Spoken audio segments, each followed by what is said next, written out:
السلام علیکم ورحمۃ اللہ وبرکاتہ۔ آج سے ہم درس قرآن کا آغاز کر رہے ہیں۔ اللہ تبارک و تعالی نے بھی قرآن کی ابتدا سورہ فاتحہ سے کی ہے، اسی لیے آج ہم بھی درس قرآن کا آغاز سورہ فاتحہ سے کرتے ہیں۔ اس سے پہلے آپ ہمارے چینل کو سبسکرائب کریں، بیل آئیکن کو پریس کریں، لائک اور شیئر کریں۔ نحمدہ ونصلی علی رسولہ الکریم، اما بعد، فاعوذ باللہ من الشیطان الرجیم، بسم اللہ الرحمن الرحیم۔ سبحانک لا علم لنا الا ما علمتنا انک انت العلیم الحکیم۔ رب اشرح لی صدری ویسر لی امری واحلل عقدۃ من لسانی یفقہوا قولی۔ رب زدنی علما رب زدنی علما رب زدنی علما۔ لقد جاءکم رسول من انفسکم عزیز علیہ ما عنتم حریص علیکم بالمؤمنین رؤوف رحیم۔ فإن تولوا فقل حسبی اللہ لا الہ الا ہو علیہ توکلت وہو رب العرش العظیم۔ الحمد للہ رب العالمین۔ تمام تعریفیں اس اللہ کے لیے ہیں جو تمام جہانوں کا پالنے والا ہے۔ الرحمن الرحیم، بے حد مہربان نہایت رحم کرنے والا ہے۔ مالک یوم الدین، مالک ہے روز جزا کا۔ ایاک نعبد و ایاک نستعین، تیری ہی ہم بندگی کرتے ہیں اور ہم تجھ سے ہی مدد چاہتے ہیں۔ اہدنا الصراط المستقیم، ہم کو سیدھا راستہ دکھا۔ صراط الذین انعمت علیہم، راستہ ان لوگوں کا جن پر تو نے انعام فرمایا۔ غیر المغضوب علیہم ولا الضالین، نہ ان پر کہ جن پر تیرا غصہ ہوا اور نہ وہ جو گمراہ ہوئے۔ سورہ فاتحہ 7 آیتوں پر مشتمل ہے، جن میں سے پہلی 3 آیات میں اللہ تعالیٰ کی حمد و ثنا ہے اور آخری 3 آیتوں میں انسان کی طرف سے دعا و درخواست کا مضمون ہے، جو اللہ رب العزت نے اپنی رحمت سے خود ہی انسان کو سکھایا ہے، اور درمیانی ایک آیت میں دونوں چیزیں مشترک ہیں، کچھ حمد و ثنا کا پہلو ہے، کچھ دعا و درخواست کا۔ حدیث میں ہے، حضرت ابو ہریرہ رضی اللہ تعالی راوی ہیں، رسول اللہ صلی اللہ علیہ وسلم نے ارشاد فرمایا کہ حق تعالی نے فرمایا ہے کہ نماز یعنی سورہ فاتحہ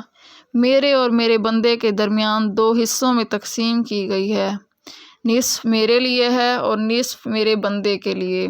اور جو کچھ میرا بندہ مانگتا ہے وہ اس کو دیا جائے گا۔ پھر رسول اللہ صلی اللہ علیہ وسلم نے ارشاد فرمایا، بندہ جب کہتا ہے الحمدللہ رب العالمین، تو اللہ تعالیٰ فرماتا ہے کہ میرے بندے نے میری حمد کی ہے، اور جب وہ کہتا ہے الرحمن الرحیم، تو اللہ تعالیٰ فرماتا ہے کہ میرے بندے نے میری تعریف و ثنا بیان کی ہے،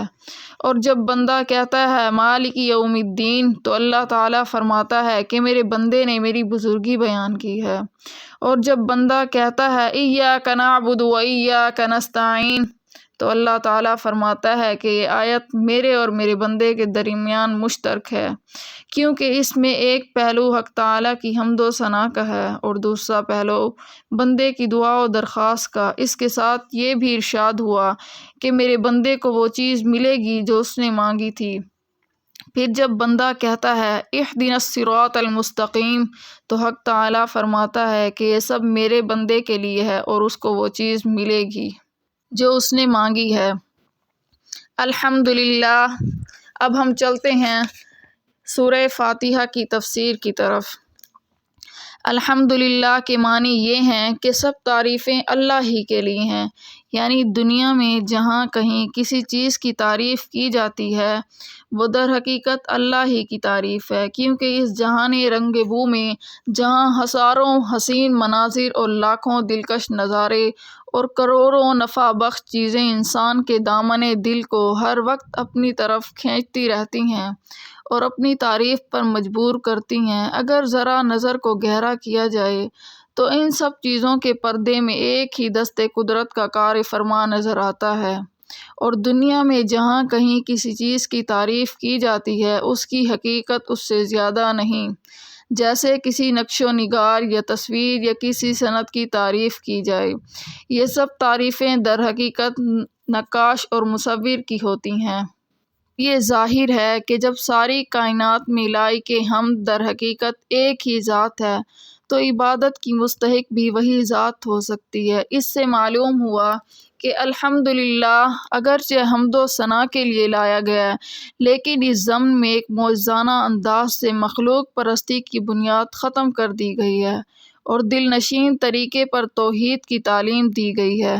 غور کیجئے کہ قرآن کے اس مختصر سے ابتدائی جملے میں ایک طرف تو حق تعالیٰ کی حمد و ثنا کا بیان ہوا، اسی کے ساتھ مخلوق کی رنگینیوں میں الجھے ہوئے دل و دماغ کو ایک حقیقت کی طرف متوجہ کر کے مخلوق پرستی کی جڑ کاٹ دی گئی اور موجزانہ انداز سے ایمان کے سب سے پہلے رکن توحید باری کا نقش اس طرح جما دیا گیا جو دعویٰ ہی اسی میں ہے کہ غور کرو تو وہی اپنی دلیل میں بھی ہے۔ فتبارک اللہ احسن الخالقین۔ اسی مختصر ابتدائی جملے کے بعد اللہ تعالیٰ کی پہلی صفت رب العالمین ذکر کی گئی ہے۔ لفظ رب کے معنی عربی لغت کے اعتبار سے تربیت و پرورش کرنے والے کے بھی ہیں، اور تربیت اس کو کہتے ہیں کسی چیز کو اس کے تمام مصالح کی رعایت کرتے ہوئے درجہ بدرجہ آگے بڑھایا جائے یہاں تک کہ وہ حد کمال کو پہنچ جائے۔ یہ لفظ صرف اللہ تعالیٰ کی ذات پاک کے لیے مخصوص ہے۔ کسی مخلوق کو بدین و اضافت کے رب کہنا جائز نہیں، کیونکہ ہر مخلوق خود محتاج تربیت ہے، وہ کسی دوسرے کی کیا تربیت کر سکتا ہے۔ العالمین عالم کی جمع ہے جس میں دنیا کے تمام اجناس، آسمان، چاند، سورج، زمین اور تمام ستارے اور ہوا و فضا، برق و باران، فرشتے، جنات، زمین اور اس کی تمام مخلوقات، حیوانات، انسان، نباتات، جمادات سب ہی داخل ہیں۔ اسی لیے رب العالمین کے معنی یہ ہوئے کہ اللہ تعالیٰ تمام اجناس کائنات کی تربیت کرنے والے ہیں، اور یہ بھی کوئی بعید نہیں جیسا یہ ایک عالم ہے جس میں ہم بستے ہیں اور اس کے نظام شمسی اور قمری اور برق و باران اور زمین کے لاکھوں مخلوقات کا ہم مشاہدہ کرتے ہیں، یہ سارا ایک ہی عالم ہوا، اور اسی جیسے اور ہزاروں لاکھوں دوسرے عالم ہوں جو اس عالم سے باہر کی خلا میں موجود ہوں۔ حضرت ابو سعید خدری رضی اللہ تعالیٰ عنہ سے منقول ہے کہ عالم 40,000 ہیں۔ یہ دنیا مشرق سے مغرب تک ایک عالم ہے، باقی اس کے سوا ہیں۔ اسی طرح حضرت مقاتل امام تفسیر سے منقول ہے کہ عالم 80,000 ہیں۔ اس پر جو یہ شبہ کیا جاتا ہے کہ خلا میں انسانی مزاج کے مناسب ہوا نہیں ہوتی، اسی لیے انسان یا کوئی حیوان وہاں زندہ نہیں رہ سکتا، اس کا یہ جواب دیا ہے یہ کیا ضروری ہے کہ اس عالم سے خارج خلا میں جو دوسرے عالم کے باشندے ہوں ان کا مزاج بھی ہمارے عالم کے باشندوں کی طرح ہو جو خلا میں زندہ نہ رہ سکیں؟ یہ کیوں نہیں ہو سکتا کہ ان عالموں کے باشندوں کے مزاج و طبع، ان کی غذا و ہوا یہاں کے باشندوں سے بالکل مختلف ہو؟ یہ مضمون تو اب سے 777 سال پہلے کے اسلامی فلاسفر امام رازی کا ہے، جبکہ خلا و فضا کی سیر اور اس کی پامائش کے آلات و ذرائع ایجاد نہ ہوئے تھے۔ اس سے زیادہ نہیں کہ اس عالم سے باہر کی خلا کی کوئی حد نہیں ہے، اور کچھ نہیں کہا جا سکتا کہ اس غیر متناہی خلا میں کیا کچھ موجود ہے۔ اس دنیا سے قریب ترین سیاروں، چاند اور مریخ کی آبادی کے بارے میں جو قیاسات آج کے جدید ترین ماہر سائنس پیش کر رہے ہیں وہ بھی یہی ہیں کہ اگر ان سیارات کے اوپر کچھ لوگ آباد ہیں تو یہ ضروری نہیں کہ انہی خصوصیات اور اسی مزاج و طبیعت کے ہوں جو اس عالم کے انسان اور حیوانات و نباتات کے لیے ضروری سمجھے جاتے ہیں، بلکہ قرینِ قیاس یہ ہے کہ ان کے مزاج و طبیعت، ان کی غذا و ضروریات یہاں کے لوگوں سے بالکل مختلف ہوں۔ اسی لیے ایک کو دوسرے پر قیاس کرنے کی کوئی وجہ نہیں ہے۔ رب العالمین ایک حیثیت سے پہلے جملے الحمدللہ کی دلیل ہے کہ جب تمام کائنات کی تربیت و پرورش کی ذمہ داری صرف ایک ذات اللہ تعالیٰ کی ہے تو حمد و ثنا کی حقیقی مستحق بھی وہی ذات ہو سکتی ہے۔ اسی لیے پہلی آیت الحمدللہ رب العالمین میں حمد و ثنا کے ساتھ ایمان کے سب سے پہلے رکن توحید باری تعالیٰ کا بیان بھی مؤثر انداز میں آ گیا۔ دوسری آیت میں صفت رحمت کا ذکر بلفظ صفت رحمان اور رحیم کا کیا گیا ہے۔ یہ دونوں صیغے مبالغہ کے ہیں جن میں رحمت خداوندی کی وسعت و کثرت اور کمال کا بیان ہے۔ اس صفت کے ذکر کرنے میں شاید اس طرف اشارہ ہے کہ تمام کائنات و مخلوقات کی تربیت و پرورش کی ذمہ داری جو حق تعالیٰ نے اپنے ذمے لے رکھی ہے وہ کسی اپنی ضروریات یا دباؤ اور مجبوری سے نہیں، بلکہ یہ سب کچھ اس کی صفت رحمت کا تقاضا ہے۔ اگر پوری کائنات نہ ہو تو اس کا کچھ نقصان نہیں، اور نہ ہو جائے تو اس پر کچھ بارا نہیں۔ مالک یوم الدین لفظ مالک ملک سے مشتق ہے، جس کے معنی ہے کسی چیز پر ایسا قبضہ کہ وہ اس میں تصرف کرنے کی جائز قدرت رکھتا ہو۔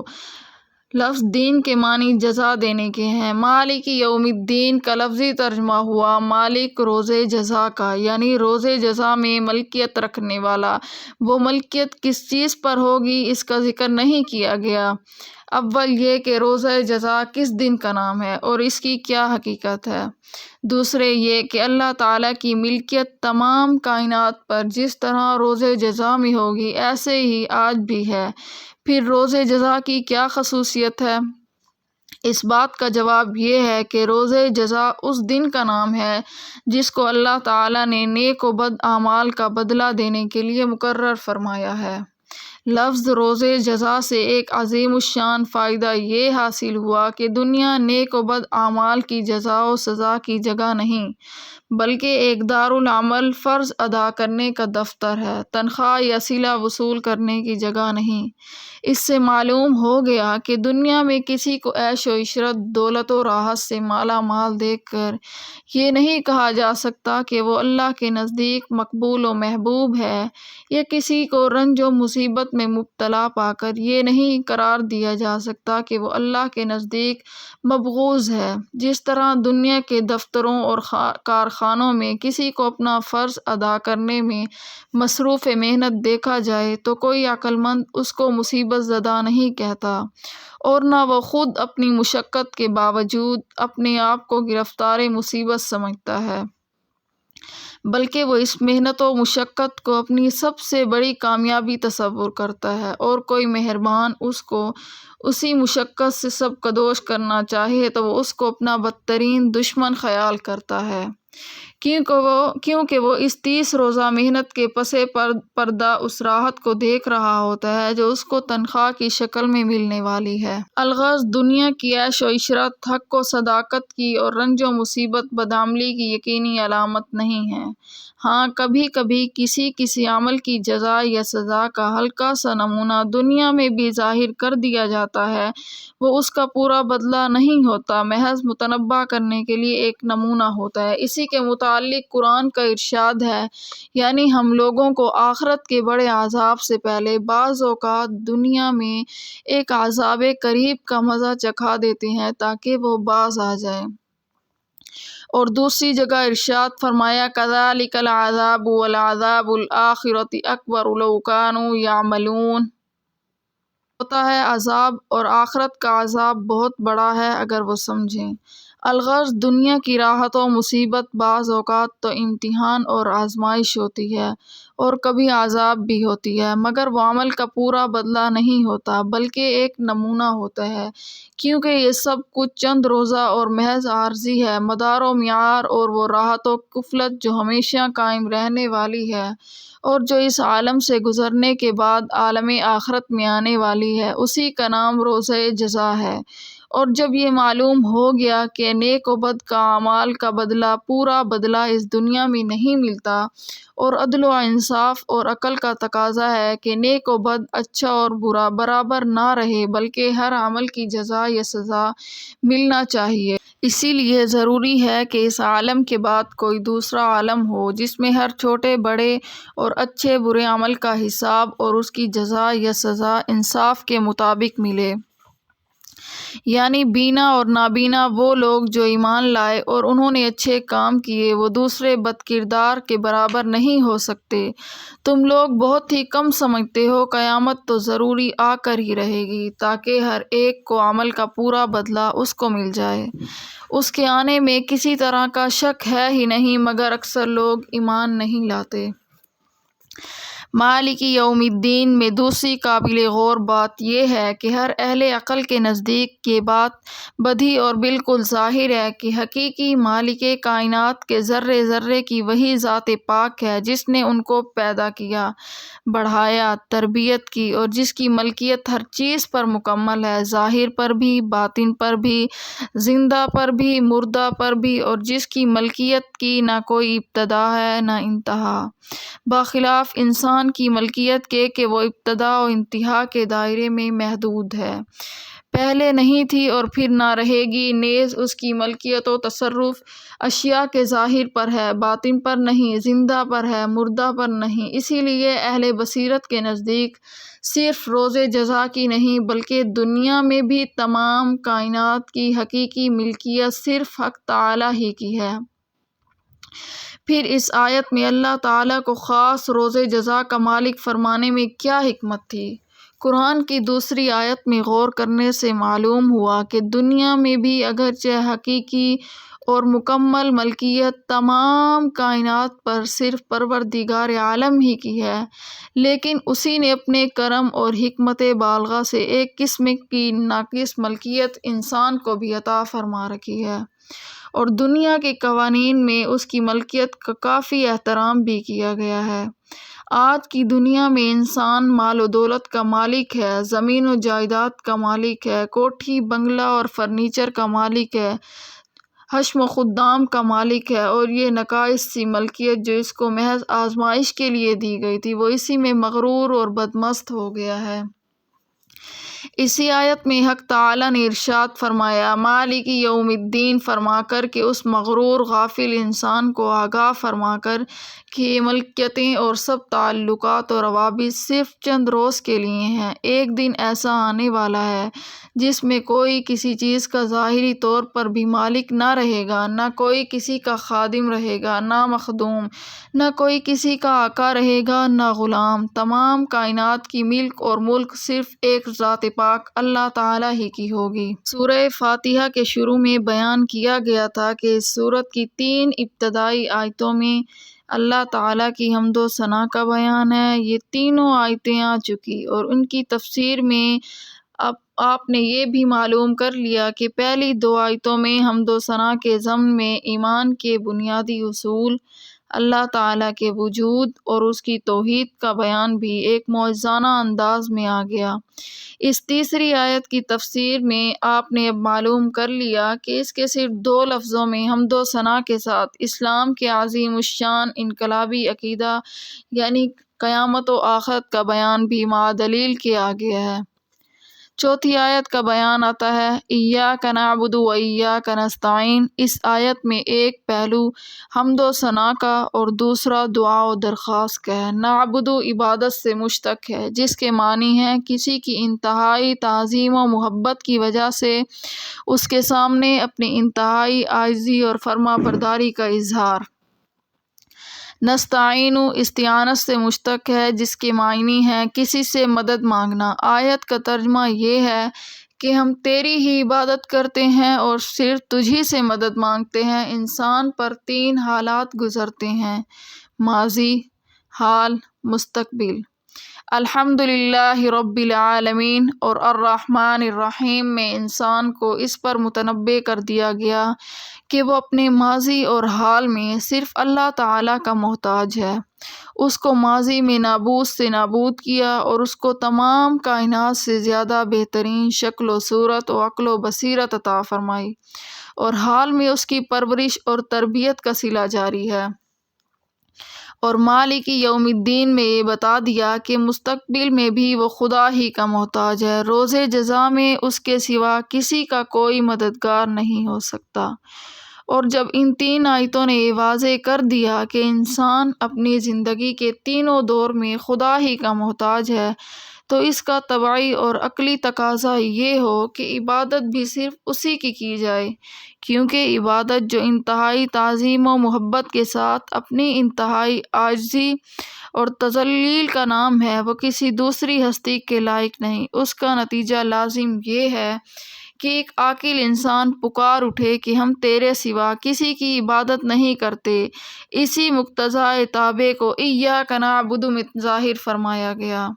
اور جب یہ معلوم ہو گیا کہ حاجت روا صرف ایک ہی ذات اللہ تعالیٰ کی ہے، تو اقتضائے عقل و طبع یہ ہے کہ اپنے کاموں میں مدد بھی صرف اسی سے مانگنی چاہیے۔ اسی اقتضائے عقل و طبع کو ایاک نستعین میں ذکر فرمایا گیا۔ اس چوتھی آیت میں ایک حیثیت سے اللہ تعالیٰ کی حمد و ثنا ہے، عبادت و اعانت کے لائق صرف وہی ہے، اور دوسری حیثیت سے انسان کی دعا و درخواست ہے، ہماری مدد فرمائیے، اور تیسری حیثیت اور بھی ہے کہ اس میں انسان کو اس کی تعلیم دی گئی ہے کہ اللہ کے سوا کسی کی عبادت نہ کرے، اور حقیقی طور پر اللہ کے سوا کسی کو حاجت روا نہ سمجھے، اور کسی کے سامنے دست سوال درازی نہ کرے، کسی نبی یا ولی وغیرہ کو وسیلہ قرار دے کر اللہ تعالیٰ سے دعا مانگنا اس کے منافی نہیں۔ اس آیت میں یہ بات بھی قابل غور ہے کہ ارشاد یہ ہے کہ ہم تجھی سے مدد مانگتے ہیں، کس کام میں مدد مانگتے ہیں اس کا ذکر نہیں ہے۔ اس کا ذکر نہ کرنے میں عموم کی طرف اشارہ ہے کہ ہم اپنی عبادت اور ہر دینی و دنیاوی کام اور ہر مقصد میں صرف آپ ہی کی مدد چاہتے ہیں۔ پھر عبادت صرف نماز روزے کا نام نہیں ہے، اس میں عبادت اربعین ہیں، 10 قسم کی لکھی ہیں: نماز، زکوٰۃ، روزہ، حج، تلاوت قرآن، ہر حالت میں اللہ کا ذکر کرنا، حلال روزی کے لیے کوشش کرنا، پڑوسی اور ساتھی کے حقوق ادا کرنا، لوگوں کو نیک کاموں کا حکم کرنا اور برے کاموں سے منع کرنا، رسول اللہ صلی اللہ علیہ وسلم کی سنت کا اتباع کرنا۔ اس لیے عبادت میں اللہ تعالیٰ کے ساتھ کسی کو شریک نہ کرنے کے معنی یہ ہو گئے کہ نہ کسی کی محبت اللہ کے برابر ہو، نہ کسی کا خوف اس کے برابر ہو، نہ کسی سے امید اس کی طرح ہو، نہ کسی پر بھروسہ اللہ کے مثل ہو، نہ کسی کی اطاعت و خدمت اور کام کو اتنا ضروری سمجھے جتنا اللہ تعالیٰ کی عبادت کو، نہ اللہ تعالیٰ کی طرح کسی کی نذر و منت مانے،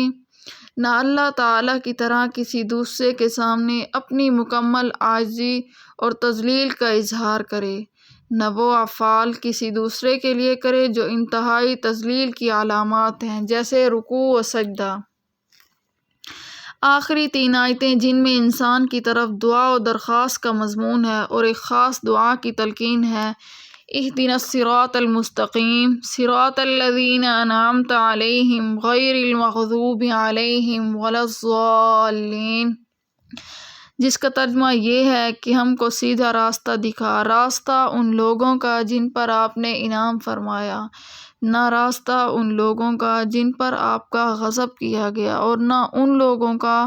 راستہ جو گم ہو گئے، یعنی جو گمراہ ہو گئے۔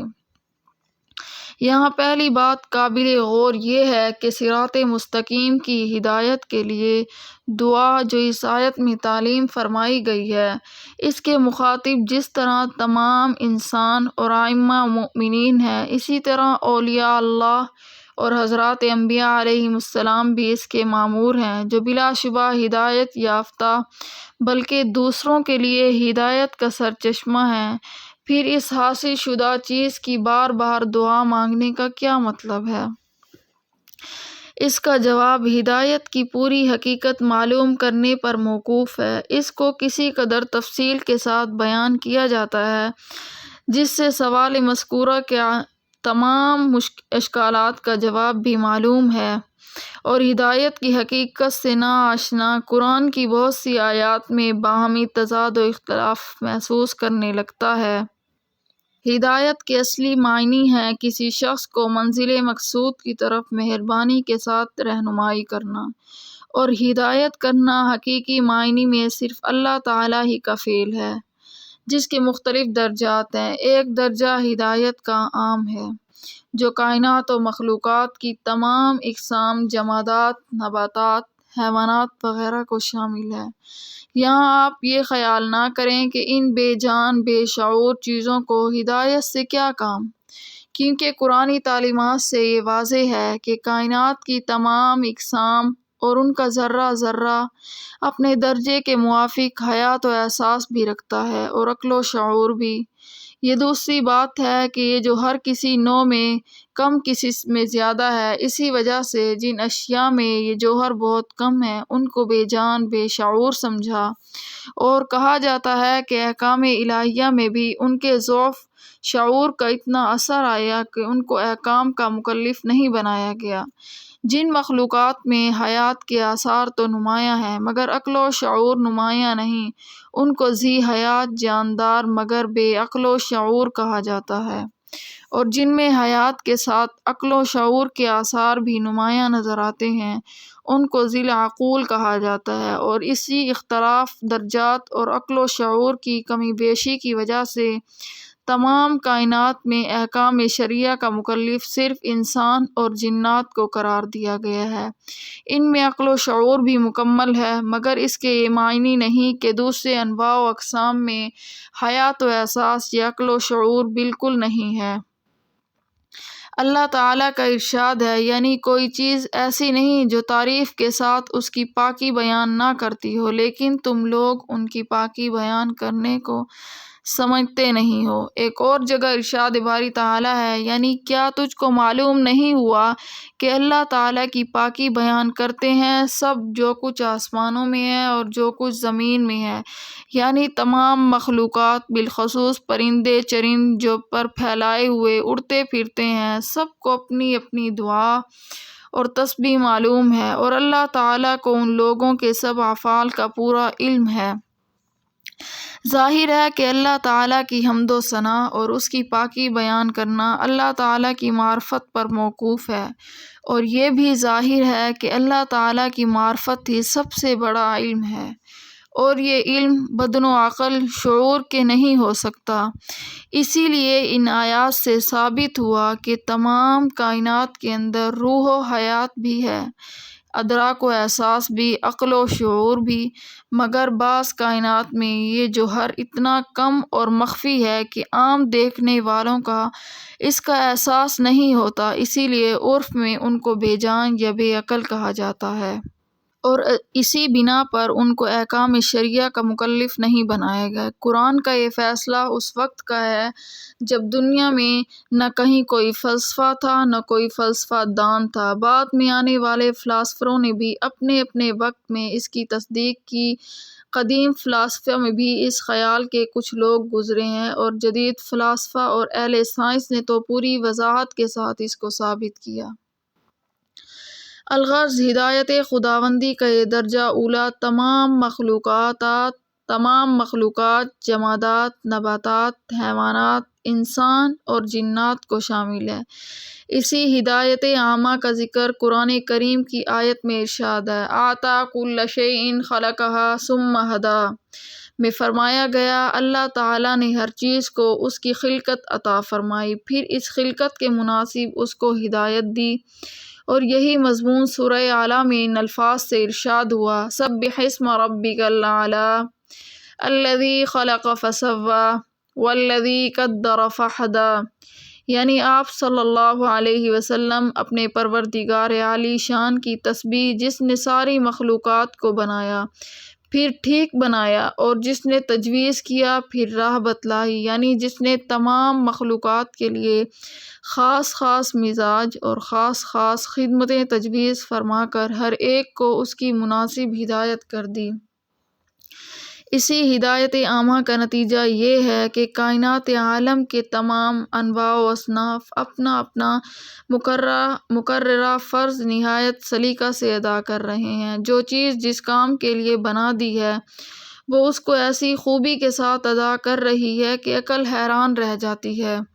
زبان سے نکلی ہوئی آواز کے معنی کا ادراک نہ ناک کر سکتی ہے نہ آنکھ، حالانکہ یہ زبان سے زیادہ وہ قریب ہیں۔ اس ادراک کا فریضہ اللہ تعالیٰ نے کانوں کے سپرد کیا ہے، وہی زبان کی بات کو لیتے ہیں اور ادراک کرتے ہیں۔ اسی طرح کانوں سے دیکھنے یا سونگھنے کا کام نہیں لیا جا سکتا، ناک سے دیکھنے یا سننے کا کام نہیں لیا جا سکتا۔ یعنی کوئی نہیں آسمان میں اور زمین میں جو نہ آوے رحمان کا بندہ ہو کر۔ دوسرا درجہ ہدایت کا اس کے مقابلے میں خاص ہے، یعنی صرف ان چیزوں کے ساتھ مخصوص ہے جو عرف میں ذوی العقول کہلاتی ہیں، یعنی انسان اور جن۔ یہ ہدایت انبیاء اور آسمانی کتابوں کے ذریعے ہر انسان کو پہنچتی ہے، پھر کوئی اس کو قبول کر کے مومن و مسلم ہو جاتا ہے، کوئی رد کر کے کافر ٹھہرتا ہے۔ تیسرا درجہ ہدایت کا اس سے بھی زیادہ خاص ہے کہ صرف مومنین و متقین کے ساتھ مخصوص ہے۔ یہ ہدایت بھی اللہ تعالیٰ کی طرف سے بالواسطہ انسان پر فائز ہوتی ہے۔ اس ہدایت کا دوسرا نام توفیق ہے، یعنی ایسے اسباب اور حالات پیدا کر دینا کہ قرآنی ہدایات کا قبول کرنا اور ان پر عمل کرنا آسان ہو جائے اور ان کی خلاف ورزی دشوار ہو جائے۔ اس تیسرے درجے کی وسعت غیر محدود اور اس کے درجات غیر متناہی ہیں۔ یہی درجہ انسان کی ترقی کا میدان ہے۔ اعمال صالح کے ساتھ ساتھ اس درجہ ہدایت میں زیادتی ہوتی رہتی ہے۔ اس زیادتی کا ذکر بھی ایمان لائے اس کے دل میں جو شخص اللہ پر ایمان لائے اس کے دل کو ہدایت کر دیتے ہیں۔ جو لوگ ہمارے راستے میں مجاہدہ کرتے ہیں ہم ان لوگوں کو اپنے راستوں کی مزید ہدایت کر دیتے ہیں۔ یہی وہ میدان ہے جہاں ہر بڑے سے بڑا نبی علیہ الصلاۃ والسلام و رسول اور ولی اللہ آخر عمر تک زیادتی ہدایت و توفیق کا طالب نظر آتا ہے۔ درجات و ہدایت کی اس تشریح سے آپ نے سمجھ لیا ہوگا کہ ہدایت ایک ایسی چیز ہے جو سب کو حاصل بھی ہے اور اس کے مزید درجات عالیہ حاصل کرنے سے کسی بڑے سے بڑے انسان کو استغنا بھی نہیں۔ اسی لیے سورہ فاتحہ کی اہم ترین دعا ہدایت کو قرار دیا گیا ہے، جو ایک ادنا مومن کے لیے بھی مناسب حال ہے اور بڑے سے بڑے رسول اور ولی کے لیے بھی اتنی ہی اہم ہے۔ یہی وجہ ہے کہ حضور علیہ الصلاۃ والسلام کی آخر عمر میں سورہ فتح کے اندر فتح مکہ کے فوائد و ثمرات بتلاتے ہوئے یہ بھی ارشاد فرمایا وَيَهْدِيَكَ صِرَاطًا مُسْتَقِيمًا، یعنی مکہ مکرمہ اس لیے آپ کے ہاتھوں فتح کرایا گیا تاکہ آپ صلی اللہ علیہ وسلم کو صراط مستقیم کی ہدایت ہو۔ ظاہر ہے کہ سید الانبیاء محمد مصطفیٰ صلی اللہ علیہ وسلم پہلے سے نہ صرف ہدایت یافتہ بلکہ دوسروں کے لیے بھی ہدایت مجسم تھے۔ پھر اس موقع پر آپ صلی اللہ علیہ وسلم کو ہدایت ہونے کے اس کے سوا کوئی معنی نہیں ہو سکتے کہ ہدایت کا کوئی بہت اعلیٰ مقام آپ صلی اللہ علیہ وسلم کو اس وقت حاصل ہوا ہو۔ ہدایت کی اس تشریح سے آپ کے لیے فہم قرآن میں بہت سے فوائد حاصل ہو گئے۔ اول یہ کہ قرآن میں کہیں تو ہدایت کو ہر مومن و کافر کے لیے بلکہ کل مخلوقات کے لیے عام فرمایا گیا ہے، اور کہیں اس کو محض متقین کے ساتھ مخصوص لکھا گیا جس میں ناواقف کو تعارض کا شبہ ہو سکتا ہے۔ ہدایت کے عام و خاص درجات معلوم ہونے کے بعد یہ شبہ خود بخود رفع ہو جاتا ہے۔ ایک درجہ سب کو عام اور شامل ہے اور دوسرا درجہ مخصوص ہے۔ اس کا فائدہ یہ ہے کہ قرآن میں ایک طرف تو جگہ جگہ یہ ارشاد ہوا ہے کہ اللہ تعالیٰ ظالمین یا فاسقین کو ہدایت نہیں فرماتے، اور دوسری طرف مکار رسکار یہ ارشاد ہے کہ اللہ تعالیٰ سب کو ہدایت فرماتے ہیں۔ اس کا جواب بھی درجات کی تفصیل سے واضح ہو گیا کہ ہدایت عامہ سب کو کی جاتی ہے اور ہدایت کا تیسرا مخصوص درجہ ظالمین و فاسقین کو نصیب نہیں ہوتا۔ اس کا فائدہ یہ ہے کہ ہدایت کے 3 درجات میں سے پہلا اور تیسرا درجہ بلا واسطہ حق تعالیٰ کا فعل ہے، اس میں کسی نبی یا رسول کا دخل نہیں۔ انبیاء علیہم السلام اور رسولوں کا کام صرف دوسرے درجہ ہدایت سے متعلق ہے۔ قرآن کریم میں جہاں کہیں انبیاء علیہ السلام کو ہادی قرار دیا وہ اسی دوسرے درجے کے اعتبار سے ہے۔ اور جہاں یہ ارشاد ہے یعنی آپ ہدایت نہیں کر سکتے جس کو چاہیں، تو اس ہدایت کا تیسرا درجہ مراد ہے، یعنی توفیق دینا آپ صلی اللہ علیہ وسلم کا کام نہیں۔ اہدنا الصراط المستقیم ایک جامع اور اہم ترین دعا ہے جو انسان کو سکھائی گئی ہے۔ انسان کو کوئی فرد اس سے بے نیاز نہیں۔ دین اور دنیا دونوں میں صراط مستقیم کے بغیر فلاح و کامیابی نہیں۔ دنیا کی الجھنوں میں بھی صراط مستقیم کی دعا نسخہ اکسیر ہے، مگر لوگ توجہ نہیں کرتے۔ ترجمہ اس آیت کا یہ ہے کہ بتلا دیجئے ہم کو سیدھا راستہ۔ صراط مستقیم کون سا راستہ ہے؟ سیدھا راستہ وہ ہے جس میں موڑ نہ ہو، اور مراد اس سے دین کا وہ راستہ ہے جس میں افراط اور تفریط نہ ہو۔ افراط کے معنی ہیں حد سے آگے بڑھنا، اور تفریط کے معنی کوتاہی کرنا ہے۔ پھر اس کے بعد کی دو آیتوں میں اس صراط مستقیم کا پتہ دیا گیا جس کی دعا اس آیت میں تلقین کی گئی ہے۔ ارشاد ہوتا ہے صراط الذین انعمت علیہم، یعنی راستہ ان لوگوں کا جن پر آپ نے انعام فرمایا، اور وہ لوگ جن پر اللہ تعالیٰ کا انعام ہوا۔ ان کی تفصیل دوسری آیت میں اس طرح آئی ہے الذین انعم اللہ علیہم من النبیین والصدیقین والشہداء والصالحین، یعنی وہ لوگ جن پر اللہ تعالیٰ کا انعام ہوا، یعنی انبیاء علیہ السلام اور صدیقین اور شہداء اور صالحین۔ مقبولان بارگاہ الہی کے یہ چار درجات ہیں جن میں سب سے اعلیٰ انبیاء علیہ السلام ہیں، اور صدیقین وہ لوگ ہیں جو انبیاء کی امت میں سب سے زیادہ رتبے کے ہوتے ہیں، جن میں کمالات باطنی بھی ہوتے ہیں، اور عرف میں ان کو اولیاء کہا جاتا ہے۔ شہداء وہ ہیں جنہوں نے دین کی محبت میں اپنی جان تک دے دی، اور صلحاء وہ ہیں جو شریعت کے پورے تابع ہوتے ہیں، واجبات میں بھی مستحبات میں بھی، جن کو عرف میں نیک دیندار کہا جاتا ہے۔ اس آیت میں پہلے مثبت اور ایجابی طرق سے صراط مستقیم کو متعین کیا گیا ہے۔ ان چار طبقوں کے حضرات جس راستے پر چلیں وہ صراط مستقیم ہے۔ اس کے بعد آخر کی آیت میں سلبی اور منفی صورت سے اس کی تعین کی گئی ہے غیر المغضوب علیہم ولا الضالین، یعنی نہ راستہ ان لوگوں کا جن پر آپ کا غضب کیا گیا،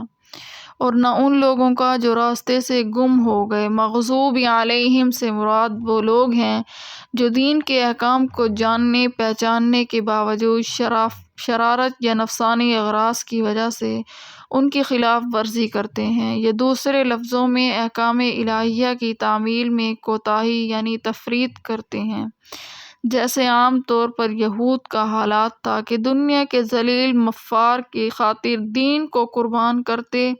اور انبیاء کی توہین کرتے تھے۔ اور ضالین سے مراد وہ لوگ ہیں جو ناواقفیت اور جہالت کے سبب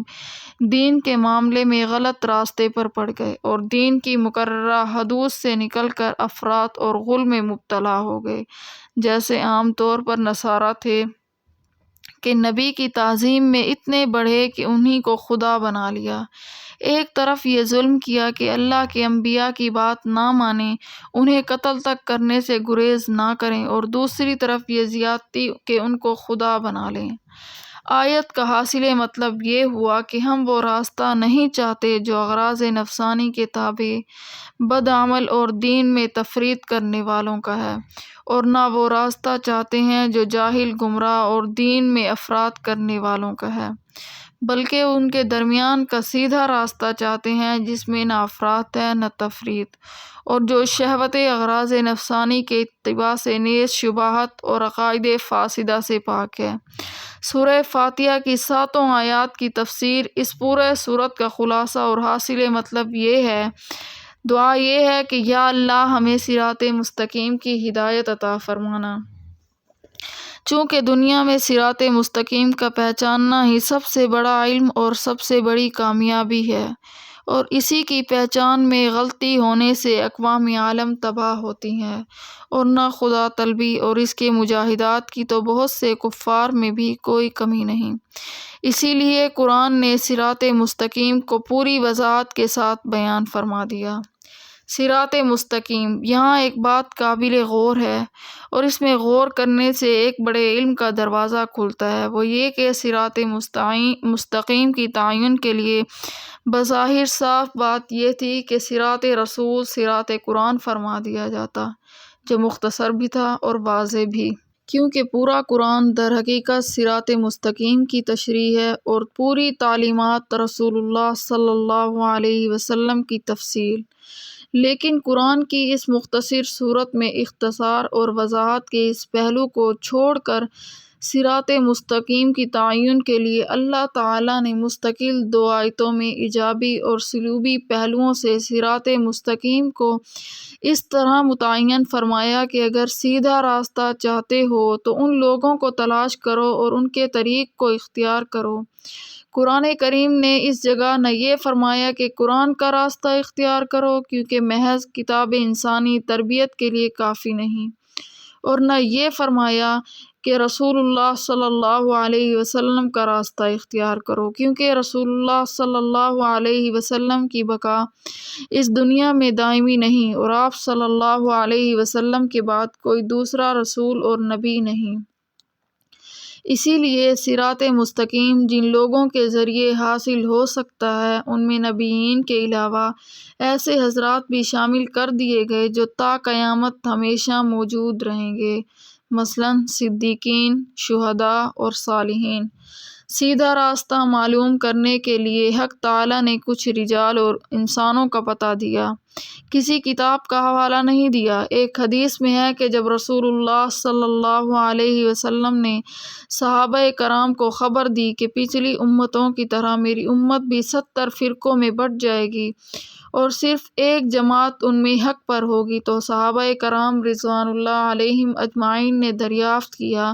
کہ وہ کون سی جماعت ہے؟ اس پر بھی حضور علیہ الصلاۃ والسلام نے جواب دیا،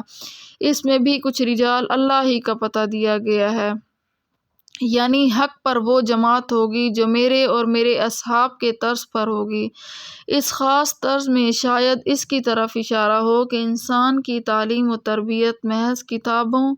اور روایاتوں سے نہیں ہو سکتی بلکہ رجال ماہرین کی صحبت اور ان سے سیکھ کر حاصل ہوتی ہے۔ در حقیقت انسان کا معلم اور مربی انسان ہی ہو سکتا ہے،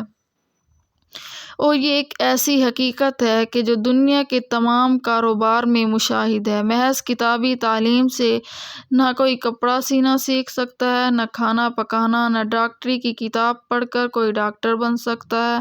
نہ انجینئرنگ کی کتابوں کی محض مطالعے سے کوئی انجینئر بنتا ہے۔ اسی طرح قرآن و حدیث کا محض مطالعہ انسان کی تعلیم اور اخلاقی تربیت کے لیے ہرگز کافی نہیں ہو سکتا جب تک کہ اس کو کسی محقق ماہر سے باقاعدہ حاصل نہ کیا جائے۔ قرآن و حدیث کے معاملے میں بہت سے لکھے پڑھے آدمی اس مغالطے میں مبتلا ہیں کہ محض ترجمہ یا تفسیر دیکھ کر وہ قرآن کے ماہر ہو سکتے ہیں۔ یہ بالکل فطرت کے خلاف ہے۔ اگر محض کتاب کافی ہوتی تو رسولوں کے بھیجنے کی ضرورت نہ تھی۔ کتاب کے ساتھ رسول کو معلم بنا کر بھیجنا اور صراط مستقیم کو متعین کرنے کے لیے اپنے مقبول بندوں کی فہرست دینا اس کی دلیل ہے کہ محض کتاب کا مطالعہ تعلیم و تربیت کے لیے کافی نہیں بلکہ کسی ماہر سے سیکھنے کی ضرورت ہے۔ معلوم ہوا کہ انسان کی صلاح و فلاح کے لیے 2 چیزیں ضروری ہیں، ایک کتاب اللہ جس میں انسانی زندگی کے ہر شعبے سے متعلق احکام موجود ہیں، دوسرے رجال اللہ یعنی اللہ والے، ان سے استفاد کی صورت یہ ہے کہ کتاب اللہ کے معروف اصولوں پر رجال اللہ کو پرکھا جائے،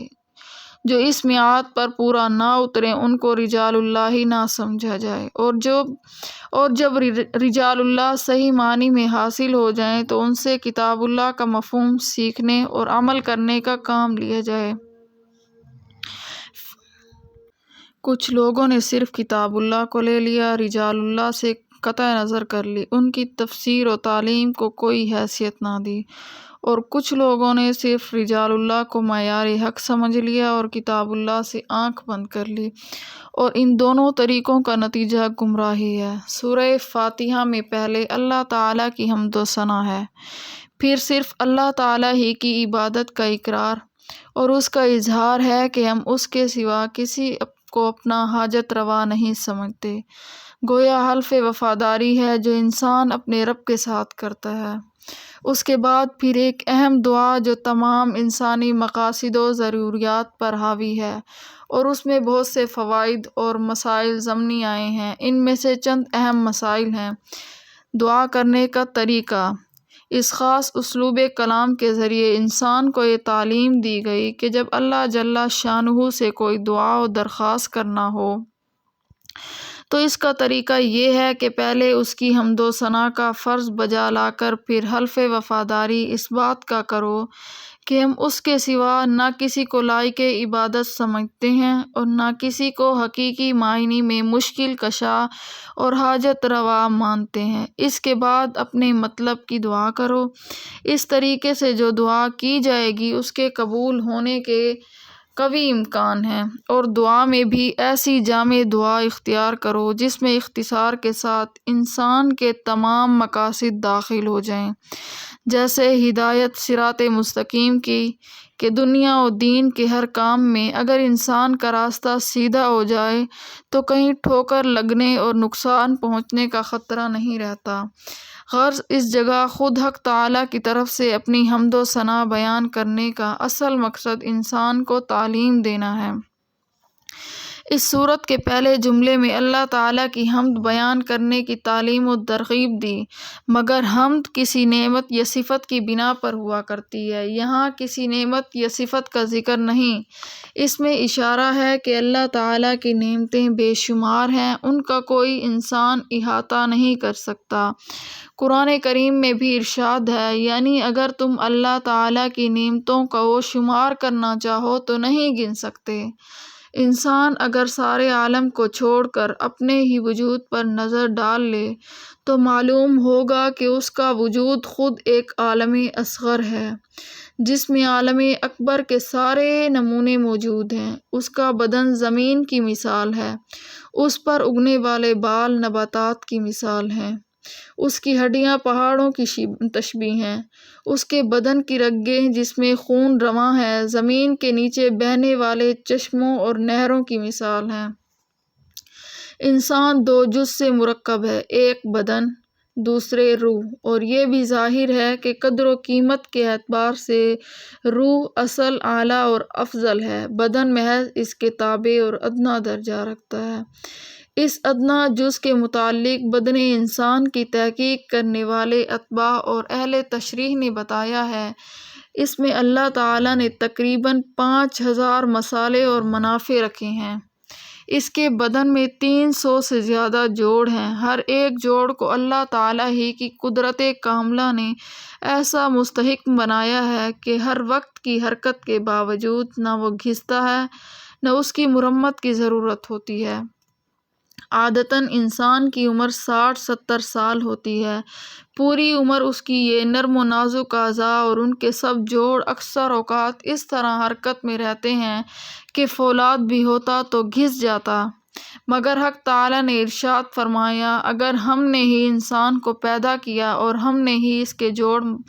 بند مضبوط کیے، اس قدرتی مضبوطی کا نتیجہ یہ ہے کہ عام عادت کے مطابق یہ نرم و نازک جوڑ 70 برس اور اس سے بھی زیادہ عرصے تک کام دیتے ہیں۔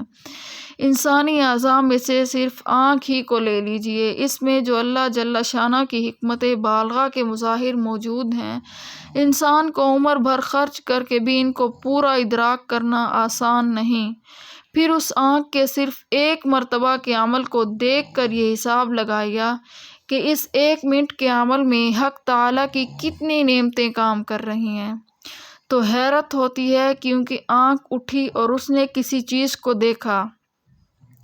اس میں جس طرح آنکھ کے اندرونی طاقتوں نے عمل کیا ہے، اسی طرح اللہ تعالیٰ کی بیرونی مخلوقات کا اس میں بڑا حصہ ہے۔ اگر آفتاب کی روشنی نہ ہو تو آنکھ کے اندر کی روشنی کام نہیں دے سکتی، پھر آفتاب کے لیے بھی ایک فضا کی ضرورت ہوتی ہے۔ انسان کے دیکھنے اور آنکھ کو کام میں لانے کے لیے غذا و ہوا وغیرہ کی ضرورت ہوتی ہے۔ جس سے معلوم ہوا کہ ایک مرتبہ نظر اٹھ کر جو کچھ دیکھتی ہے اس میں پورے عالم کی طاقتیں کام کرتی ہیں۔ یہ ایک مرتبہ کا عمل ہوا۔ پھر آنکھ دن میں کتنی مرتبہ دیکھتی اور سال میں کتنی مرتبہ، عمر میں کتنی مرتبہ۔ یہ ایسا سلسلہ ہے جس کے اعداد و شمار انسانی طاقت سے خارج ہیں۔ اسی طرح کان، زبان، ہاتھ، پاؤں کے جتنے کام ہیں ان سب میں پورے عالم کی قوتیں شامل ہوا کرتی ہیں۔ تو یہ تو وہ نعمت ہے جو ہر زندہ انسان کو میسر ہے۔ اس میں شاہ و گدا، امیر و غریب کا کوئی امتیاز نہیں۔ اللہ جل شانہ کی بڑی بڑی نعمتیں سب ایسی ہی ہیں اور سب لوگ ایسے ہی واقف ہیں، عام ہیں کہ ہر فرد انسانی ان سے نفع اٹھاتا ہے۔ آسمان، زمین، ان دونوں میں اور ان کے درمیان پیدا ہونے والی تمام کائنات، چاند، سورج، ثوابت و سیارے، ہوا، فضا کا نفع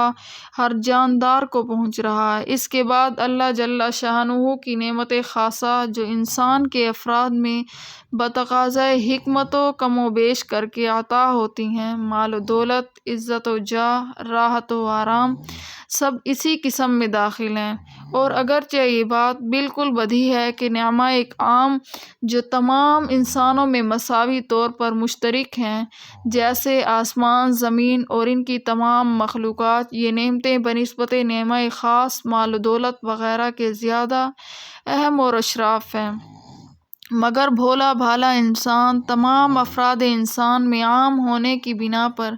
کبھی ان عظیم الشان نعمتوں کی طرف التفات بھی نہیں کرتا کہ یہ کوئی نعمت ہے۔ صرف گرد و پیش کی معمولی چیزیں، کھانے پینے، رہنے سہنے کی خصوصی چیزوں ہی پر اس کی نظر رک جاتی ہے۔ بہرحال یہ ایک سرسری نمونہ ہے ان نعمتوں کا جو ہر انسان پر ہر وقت مظبول ہیں۔ اس کا لازمی نتیجہ یہ ہونا چاہیے کہ انسان اپنی مقدار بھر ان احسانات و انعامات کرنے والے کی حمد و ثنا کرے اور کرتا رہے کہ اسی کے تقاضۂ فطرت کی تلقین کے لیے قرآن کی سب سے پہلی سورت کا سب سے پہلا کلمہ الحمدللہ لایا گیا ہے اور اللہ کی حمد و ثنا کو عبادت میں بڑا درجہ دیا گیا ہے۔ رسول اللہ صلی اللہ علیہ وسلم نے ارشاد فرمایا، جب اللہ تعالیٰ اپنے کسی بندے کو کوئی نعمت عطا فرمائے اور وہ اس پر الحمدللہ کہے تو ایسا ہو گیا کہ گویا جو کچھ اس نے لیا ہے اس سے افضل چیز دے دی۔ دوسری حدیث میں ہے کہ اگر ساری دنیا کی نعمتیں کسی ایک شخص کو حاصل ہو جائیں اور وہ اس پر الحمدللہ کہہ لے تو یہ الحمدللہ ان ساری دنیا کی نعمتوں سے افضل ہے۔ بعض علماء نے نقل کیا ہے کہ اس کا مطلب یہ ہے کہ الحمدللہ زبان سے کہنا بھی اللہ ہی کی ایک نعمت ہے اور یہ نعمت ساری دنیا کی نعمتوں سے افضل ہے۔ حدیث صحیح میں ہے کہ الحمدللہ سے میزان عمل کا آدھا پلہ بھر جاتا ہے، اور حمد کی حقیقت حضرت شفیق بن ابراہیم نے بیان فرمائی، جب اللہ تعالیٰ تمہیں کوئی چیز عطا فرمائے تو اول اس کے دینے والے کو پہچانو، پھر جو کچھ اس نے دیا اس پر راضی ہو جاؤ، پھر جب تک تمہارے جسم میں اس کی عطا کی ہوئی قوت و طاقت موجود ہے اس کی نافرمانی کے قریب نہ جاؤ۔ دوسرا کلمہ للہ ہے۔ اس میں لفظ اللہ کے ساتھ شروع میں حرف لام لگا ہوا ہے جس کو عربیت کے قاعدے سے لام اختصاص کہا جاتا ہے، جو کسی حکم یا وصف کی خصوصیت پر دلالت کرتا ہے۔ اس جگہ پر معنی یہ ہیں، صرف یہ نہیں کہ اللہ تعالیٰ کی حمد و ثنا انسان کا فرض ہے، بلکہ حقیقت یہ ہے کہ حمد و ثنا صرف اسی کی ذات قدوس کے ساتھ مخصوص ہے۔ حقیقی طور پر اس کے سوا عالم میں کوئی مستحق حمد و ثنا کا نہیں ہو سکتا۔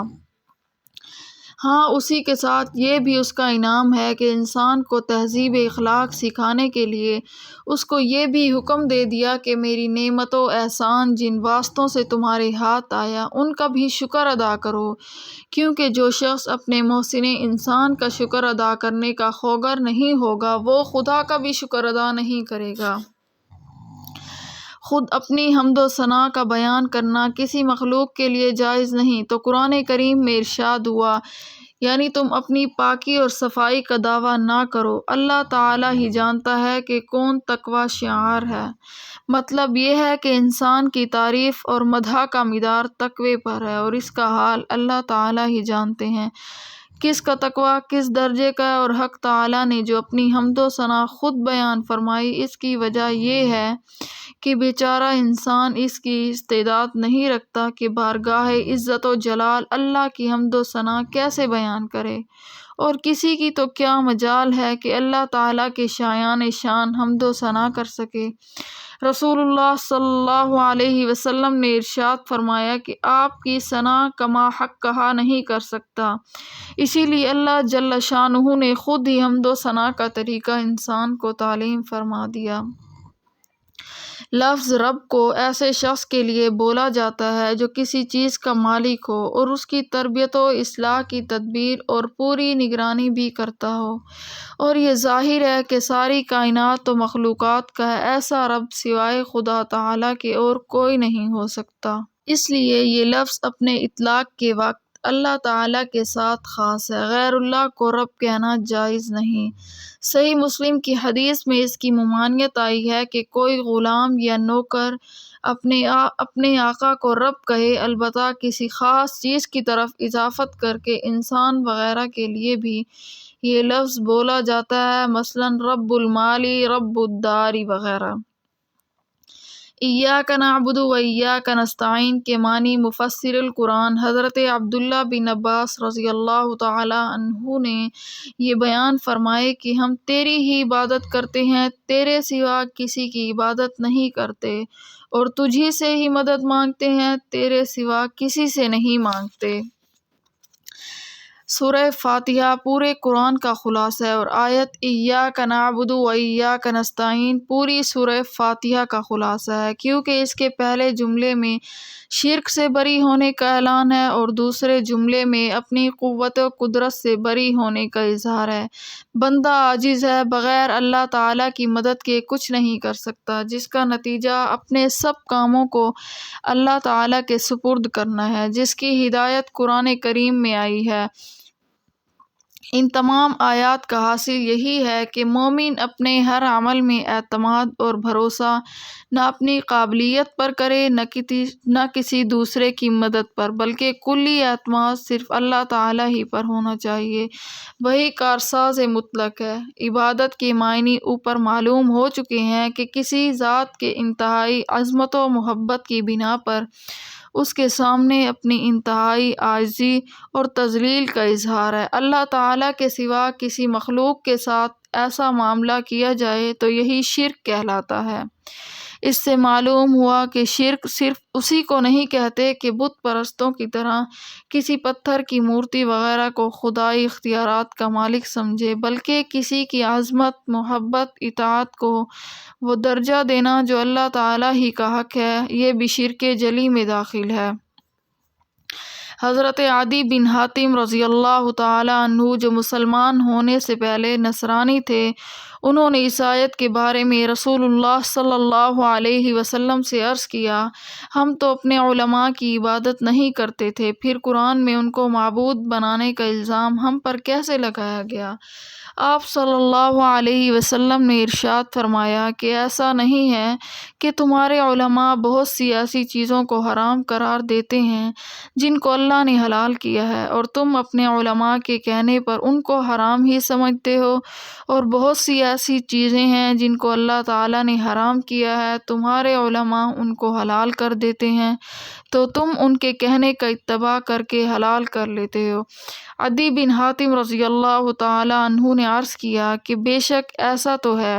اس پر حضور علیہ الصلاۃ والسلام نے فرمایا، یہی تو ان کی عبادت ہے۔ اس سے معلوم ہوا کہ کسی چیز کے حلال یا حرام قرار دینے کا حق صرف اللہ تعالیٰ کو ہے۔ جو شخص اس میں کسی دوسرے کو شریک قرار دے اور اللہ تعالیٰ کے احکام حرام و حلال معلوم ہونے کے باوجود ان کے خلاف کسی دوسرے کے قول کو واجب الاتباع سمجھے، وہ گویا اس کی عبادت کرتا ہے اور شرک میں مبتلا ہے۔ عام مسلمان جو قرآن و سنت کو براہ راست سمجھنے کی اور ان سے احکام شرعیہ نکالنے کی صلاحیت نہیں رکھتے، وہ اس کے قول پر اعتماد کر کے عمل کرتے ہیں کہ اس کا ان آیت سے کوئی تعلق نہیں، کیونکہ وہ در حقیقت قرآن و سنت ہی پر عمل ہے، کیونکہ احکام خداوندی ہی کی اطاعت ہے۔ یعنی اگر تم خود احکام الہیہ کو نہیں جانتے تو اہل علم سے پوچھ لو، اور جس طرح احکام حلال و حرام میں اللہ تعالیٰ کے سوا کسی کو شریک کرنا شرک ہے، اسی طرح کسی کے نام کی نظر منت ماننا بھی شرک میں داخل ہے۔ اللہ تعالیٰ کے سوا کسی دوسرے کو حاجت روا مشکل کشا سمجھ کر اس سے دعا مانگنا بھی شرک ہے، کیونکہ حدیث میں دعا کو عبادت فرمایا گیا ہے۔ اسی طرح ایسے اعمال و افعال جو علامات شرک کی سمجھے جاتے ہیں، ان کا ارتکاب بھی بحکم شرک ہی ہے۔ جیسے حضرت عادم بن حاتم رضی اللہ تعالیٰ عنہ نے فرمایا کہ مسلمان ہونے کے بعد میں حضور علیہ السلام کی خدمت میں حاضر ہوا تو میرے گلے میں سلیب پڑی ہوئی تھی۔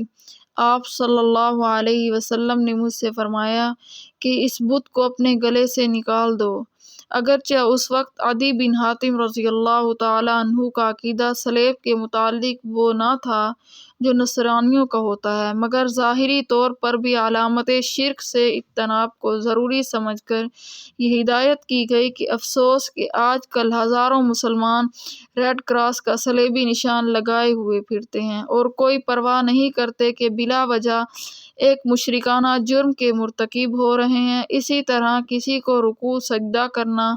یا بیت اللہ کے سوا کسی دوسری چیز کے گرد طواف کرنا، یہ سب علامات شرک ہیں جن سے اجتناب کرنا ایاک نعبد کے اقرار یا حلف وفاداری کا جز ہے۔ دوسرا مسئلہ یہ ہے کہ استعانت اور استغاثہ صرف اللہ تعالیٰ ہی سے کرنا، کسی دوسرے سے جائز نہیں۔ یہ دوسرا مسئلہ کسی سے مدد مانگنے کا ذریعہ طلب کرنا، کیونکہ ایک مدد تو مادی اسباب کے ماتحت ہر انسان دوسرے انسان سے لیتا ہے، اس کے بغیر اس دنیا کا نظام چل ہی نہیں سکتا۔ صنعت کار اپنی صنعت کے ذریعے ساری مخلوق کی خدمت کرتا ہے، مزدور، معمار، بڑھائی، لوہار سب مخلوق کی مدد میں لگے ہوئے ہیں اور ہر شخص ان سے مدد لینے مانگنے پر مجبور ہے۔ ظاہر ہے یہ کسی دین اور شریعت میں ممنوع نہیں، وہ اسی استعانت میں داخل نہیں جو اللہ تعالیٰ کے ساتھ مخصوص ہے۔ اسی طرح غیر مادی اسباب کے ذریعے کسی نبی یا ولی سے دعا کرنے کی مدد مانگنا یا ان کا وسیلہ دے کر براہ راست اللہ تعالیٰ سے دعا مانگنا، روایات حدیث اور اشارات قرآن سے اس کا بھی جواز ثابت ہے۔ وہ بھی اس استعانت میں داخل نہیں جو صرف اللہ تعالیٰ کے لیے مخصوص اور غیر اللہ کے لیے حرام و شرک ہے۔ اب وہ مخصوص استعانت و امداد جو اللہ تعالیٰ کے ساتھ خاص ہے اور غیر اللہ کے لیے شرک ہے، کون سی ہے؟ اس کی دو قسمیں ہیں۔ ایک تو یہ کہ اللہ تعالیٰ کے سوا کسی فرشتے یا پیغمبر یا ولی یا کسی اور انسان کو خدا تعالیٰ کی طرح قادر مطلق اور مختار مطلق سمجھ کر اس سے اپنی حاجت مانگے۔ یہ تو ایسا کھلا ہوا کفر ہے کہ عام مشرکین بت پرست بھی اس کو کفر سمجھتے ہیں، اپنے بتوں دیوتاؤں کو بالکل خدا تعالیٰ کے مثل قادر مطلق اور مختار مطلق یہ کفار بھی نہیں مانتے۔ دوسری قسم وہ ہے جس کو کفار اختیار کرتے ہیں اور قرآن اور اسلام اس کو باطل و شرک قرار دیتا ہے۔ ایاک نستعین میں یہی مراد ہے۔ ایسی استعانت و امداد ہم اللہ کے سوا کسی سے نہیں چاہتے، وہ یہ ہے کہ اللہ کی کسی مخلوق، فرشتے یا پیغمبر یا ولی یا کسی دیوتا کے متعلق یہ عقیدہ رکھنا کہ اگرچہ قادر مطلق اللہ تعالیٰ ہی ہے اور کامل اختیارات اسی کے ہیں، لیکن اس نے اپنی قدرت و اختیار کا کچھ حصہ فلاں شخص کو سونپ دیا ہے اور اسی دائرے میں وہ خود مختار ہی ہے۔ یہی وہ استعانت ہے جو مومن و کافر میں فرق اور اسلام و کفر میں امتیاز کرتی ہے۔ قرآن اس کو شرک و حرام قرار دیتا ہے۔ بت پرست مشرکین اس کے قائل اور اس پر عامل ہیں۔ اس معاملے میں دھوکہ یہاں سے لگتا ہے کہ اللہ تعالیٰ اپنے بہت سے فرشتوں کے ہاتھوں دنیاوی نظام کے بہت سے کام جاری کرتے ہیں۔ دیکھنے والا اس مغالطے میں پڑ سکتا ہے کہ اس فرشتے کو اللہ تعالیٰ نے یہ اختیار سپرد کر دیا ہے یا انبیاء علیہم السلام کے ذریعے بہت سے ایسے کام وجود میں آتے ہیں جو عام انسانوں کی قدرت سے خارج ہیں، جن کو معجزات کہا جاتا ہے۔ اسی طرح اولیاء اللہ کے ذریعے بہت ایسے کام وجود میں آتے ہیں جن کو کرامات کہا جاتا ہے۔ یہاں سرسری نظر والوں کو یہ مغالطہ لگ جاتا ہے کہ اگر اللہ تعالیٰ ان کاموں کی قدرت و اختیار ان کو سپرد نہ کرتا تو ان کے ہاتھ سے یہ کیسے وجود میں آتے؟ اس سے وہ انبیاء علیہ السلام و اولیاء کے ایک درجے میں مختار کا ہونے کا عقیدہ بنا لیتے ہیں، حالانکہ حقیقت یوں نہیں ہے، بلکہ معجزات اور کرامات براہ راست حق تعالیٰ کا فعل ہوتا ہے۔ صرف اس کا ظہور پیغمبر یا ولی کے ہاتھوں پر ان کی عظمت ثابت کرنے کے لیے کیا جاتا ہے۔ پیغمبر اور ولی کو اس کے وجود میں لانے کا کوئی اختیار نہیں ہوتا۔ قرآن مجید کی بے شمار آیات اس پر شاہد ہیں۔ مثلاً وَمَا رَمَيْتَ إِذْ رَمَيْتَ وَلَٰكِنَّ اللَّهَ رَمَىٰ میں رسول اللہ صلی اللہ علیہ وسلم کے اس معجزے کا ذکر ہے جس میں آپ صلی اللہ علیہ وسلم نے دشمن کے لشکر کی طرف ایک مٹھی کنکریوں کی پھینکی اور اللہ تعالیٰ کی قدرت سے وہ سارے لشکر کی آنکھوں میں جا لگیں۔ اس کے متعلق ارشاد ہے کہ یہ آپ صلی اللہ علیہ وسلم نے نہیں پھینکی بلکہ اللہ تعالیٰ نے پھینکی تھی، جس سے معلوم ہوا کہ معجزہ جو نبی علیہ السلام کے واسطے سے صادر ہوتا ہے وہ در حقیقت اللہ تعالیٰ کا فعل ہوتا ہے۔ اسی طرح حضرت نوح علیہ السلام کو جب ان کی قوم نے کہا کہ اگر آپ سچے ہیں تو جس عذاب سے ڈرا رہے ہیں وہ بلا لیجئے، تو انہوں نے فرمایا یعنی معجزے کے طور پر آسمان عذاب نازل کرنا میرے قبضے میں نہیں ہے، مگر اللہ تعالیٰ جب چاہے گا تو یہ عذاب آ جائے گا، پھر تم اس سے بھاگ نہ سکو گے۔ سورہ ابراہیم میں انبیاء اور رسل کی ایک جماعت کا یہ قول ہے مَا كَانَ لَنَا أَن نَأْتِيكُم بِسُلْطَانٍ إِلَّا بِإِذْنِ اللَّهِ، یعنی کسی معجزے کا صادر کرنا ہمارے ہاتھ میں نہیں ہے، اللہ تعالیٰ کی اذن و مشیت کے بغیر کچھ نہیں ہو سکتا۔ اسی وجہ سے کوئی پیغمبر یا کوئی ولی جب چاہے جو چاہے معجزہ یا کرامت دکھا دے، یہ قطعاً کسی کے بس میں نہیں ہے۔ رسول اللہ صلی اللہ علیہ وسلم اور دوسرے انبیاء علیہم السلام سے بہت سے معین معجزات کا مطالبہ مشرکین نے کیا، مگر جس کو اللہ تعالیٰ نے چاہا ظاہر کر دیا، جس کو نہ چاہا نہیں ہوا۔ پورا قرآن اس کی شہادتوں سے بھرا ہوا ہے۔ ایک محسوس مثال سے اس کو یوں سمجھ لیجئے کہ آپ جس کمرے میں بیٹھے ہیں اس میں بجلی کی روشنی بلب سے اور ہوا برقی پنکھے سے آپ کو پہنچ رہی ہے، مگر یہ بلب اور پنکھا اس روشنی اور ہوا پہنچانے میں قطعاً خود مختار نہیں، بلکہ ہر آن اس جوڑ و کنیکشن کا محتاج ہے جو تار کے ذریعے پاور ہاؤس کے ساتھ ان کو حاصل ہے۔ ایک سیکنڈ کے لیے یہ جوڑ ٹوٹ جائے تو نہ بلب آپ کو روشنی دے سکتا ہے نہ پنکھا ہوا دے سکتا ہے، کیونکہ در حقیقت وہ عمل بلب اور پنکھے کا ہے ہی نہیں بلکہ بجلی کی رو کا ہے جو پاور ہاؤس سے یہاں پہنچ رہی ہے۔ انبیاء علیہ السلام و اولیاء اور سب فرشتے ہر عمل میں، ہر کام میں، ہر آن میں حق تعالیٰ کے محتاج ہیں، اسی کی قدرت و مشیت سے سب کام وجود میں آتے ہیں، اگرچہ ظہور اس کا بلب اور پنکھے کی طرح انبیاء علیہ السلام و اولیاء کے ہاتھوں پر ہوتا ہے۔ اس مثال سے یہ بھی واضح ہو گیا کہ ان چیزوں کے صدور اور وجود میں اگرچہ اختیار انبیاء و اولیاء کا نہیں، مگر ان کا وجود باوجود ان سے بالکل بے دخل بھی نہیں۔ جیسے بلب اور پنکھے کے بغیر آپ کو روشنی اور ہوا نہیں پہنچ سکتی، یہ معجزات و کرامات بھی انبیاء اور اولیاء کے بغیر نہیں ملتے۔ اگرچہ یہ فرق ضرور ہے کہ پوری فٹنگ اور کنیکشن درست ہونے کے باوجود آپ کو بغیر بلب کے روشنی اور بغیر پنکھے کے ہوا کا ملنا عادتاً ناممکن ہے، اور معجزات و کرامات میں حق تعالیٰ کو سب کچھ قدرت ہے کہ بغیر واسطہ کسی پیغمبر و ولی کے بھی اس کا ظہور فرما دیں، مگر عادت اللہ یہی ہے کہ ان کا صدور بغیر واسطے اولیاء و انبیاء کے نہیں ہوتا، کیونکہ ایسے خوار و عادات کے اظہار سے جو مقصود ہے وہ اس کے بغیر پورا نہیں ہوتا۔ اس لیے معلوم ہوا کہ عقیدہ تو یہی رکھنا ہے کہ سب کچھ اللہ تعالیٰ کی قدرت و مشیت سے ہو رہا ہے، اس کے ساتھ انبیاء و اولیاء کی عظمت و ضرورت کا بھی اعتراف ضروری ہے، اس کے بغیر رضائے الہی اور اطاعت احکام خداوندی سے رہے گا۔ جس طرح کوئی شخص بلب اور پنکھے کی قدر نہ پہچانے اور ان کو ضائع کر دے تو روشنی اور ہوا سے محروم رہتا ہے۔ وسیلہ استعانت و استجمام کے مسئلے میں بکثرت لوگوں کو اشکال رہتا ہے کہ امید ہے کہ اس تشریح سے اصل حقیقت واضح ہو جائے گی اور یہ بھی معلوم ہو جائے گا کہ انبیاء و اولیاء کو وسیلہ بنانا نہ مطلقاً جائز ہے اور نہ مطلقاً ناجائز، بلکہ اس میں وہ تفصیل ہے جو اوپر ذکر کی گئی ہے۔ کسی کو مختار مطلق سمجھ کر وسیلہ بنایا جائے تو شرک و حرام ہے، اور محض واسطہ اور ذریعہ سمجھ کر کیا جائے تو جائز ہے۔ اس میں عام طور پر لوگوں میں افراط و تفریط کا عمل نظر آتا ہے۔ قرآن کریم نے جس دعا کو ہر شخص کے لیے، ہر کام کے لیے، ہر حال میں انتخاب فرمایا ہے وہ صراط مستقیم کی ہدایت کی دعا ہے۔ جس طرح آخرت کی کامیابی اسی صراط مستقیم پر موقوف ہے جو انسان کو جنت کی طرف لے جائے، اسی طرح دنیا کے سارے کاموں میں بھی غور کرو تو کامیابی کا مدار صراط مستقیم ہی ہے۔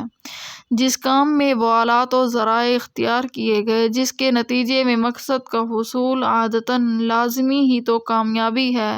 عادتاً لازمی ہوتی ہے۔ جہاں کہیں انسان اپنے مقصد میں کامیاب نہیں ہوتا تو اگر وہ غور کرے تو معلوم ہو جائے گا کہ کام کے کس مرحلے میں اس نے غلطی کی ہے، صحیح راستہ ہاتھ سے چھوٹ گیا تھا، اسی لیے ناکامیابی ہوئی۔ اس کا حاصل یہ ہے کہ صراط مستقیم کی ہدایت صرف آخرت اور دین کے کاموں کے ساتھ مخصوص نہیں، دنیا کے سب کاموں کی درستی اور کامیابی بھی اسی پر موقوف ہے۔ اسی لیے یہ دعا ایسی ہے کہ مومن کو ہر وقت حرز جان بنانے کے قابل ہے۔ شرط یہ ہے کہ استحضار اور نیت کے ساتھ کی جائے، محض الفاظ کا پڑھ لینا نہ ہو۔ وآخر دعوانا ان الحمد للہ رب العالمین۔